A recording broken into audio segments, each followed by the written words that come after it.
मार्च का महीना है और इस मार्च महीने की अंतिम दिन चल रहे हैं। कुछ दिनों बाद जो है वो अप्रैल आ जाएगा और मार्च महीने में आमतौर पर ये देखने को नहीं मिलता है कि किस प्रकार से मार्च के महीने में भारी बर्फबारी हो रही है। आपको मैं बता दूं कि भदरवा में इस समय भारी बर्फबारी हो रही है, लेकिन ये बर्फबारी हो सकता है जो सैलानी हैं, जो टूरिस्ट हैं, उनका दिल जीत ले, क्योंकि टूरिस्ट को जो है वो बर्फबारी का इंतजार रहता है और वो अक्सर जो है वो बर्फबारी में उनको खेलना अच्छा लगता है। लेकिन आपको मैं बता दूं कि ये बर्फबारी जो है वो किसानों के लिए मुसीबत लेकर आई है, क्योंकि ये भारी बर्फबारी जो इस समय हो रही है, इससे जो उनकी सरसों की फसल है उसका नुकसान हो रहा है। यानी कि अगले महीने से जो है वो किसान अपने अपने सरसों के खेतों में जाएगा और सरसों की फसल को काटेगा। लेकिन ये भारी बर्फबारी होने के कारण जो है वो बहुत बड़ा नुकसान जो है वो किसान को उठाना पड़ सकता है। मेरे पीछे आपको ये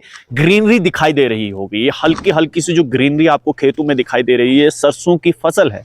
लेकिन अगर इसी प्रकार से ये बर्फबारी जो है वो होती रही तो निश्चित रूप से जो है वो किसान को भारी नुकसान उठाना पड़ सकता है।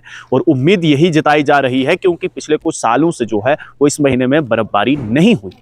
हाँ, नवंबर, दिसंबर, जैन और फेब में बर्फबारी होती है। मार्च के स्टार्टिंग दिनों में जो है वो बर्फबारी होती है, लेकिन मार्च के एंडिंग दिनों में जो है वो बर्फबारी होना किसान के लिए बहुत ही ज्यादा मुश्किलों का सामना करना पड़ सकता है। क्योंकि अगर किसान का ये नुकसान हो गया तो ये नुकसान जो है वो कौन भरेगा? क्योंकि देखिए, इसके बाद जो है एक ही तरीका रह जाता है किसानों के पास कि वो जाकर प्रशासन से मदद मांगे। लेकिन उस समय भी प्रशासन जो है वो डमाडोल रहता है। प्रशासन जो है वो भिन्न भिन्न प्रकार की बातें करता है कि हमारी वजह से नहीं हुआ, हमने नहीं किया, ये प्राकृतिक आपदा थी, उससे हम क्या कर सकते हैं। लेकिन जरा सोचिए कि उस किसान के ऊपर क्या बीतेगी, किस प्रकार का मंजर होगा जिसकी फसल जो है वो खराब हो जाएगी।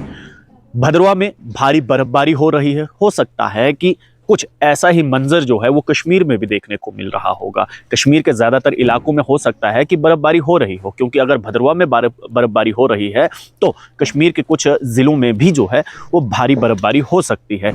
लेकिन सबसे बड़ा सवाल यहाँ पर यही है कि मार्च के अंतिम दिनों में जो है वो बर्फबारी हो रही है, जिसका नुकसान किसान को उठाना पड़ सकता है। और अगर बर्फबारी नहीं रुकी तो सरसों की फसल जो है वो खत्म हो जाएगी, खराब हो जाएगी। और आने वाले समय में जो सरसों का तेल निकलता है, क्योंकि इसी सरसों की फसल का आगे जाकर जो है वो तेल निकलेगा और ये आम किसान जो है वो उस तेल का इस्तेमाल खाने में करेगा। लेकिन ये भारी बर्फबारी पड़ने की वजह से जो है वो फसल खराब हो सकती है। उम्मीद यही जताई जा रही है कि जल्द से जल्द जो है वो ये बर्फबारी रुक जाए, थम जाए, ताकि किसान की फसल जो है वो खराब ना हो।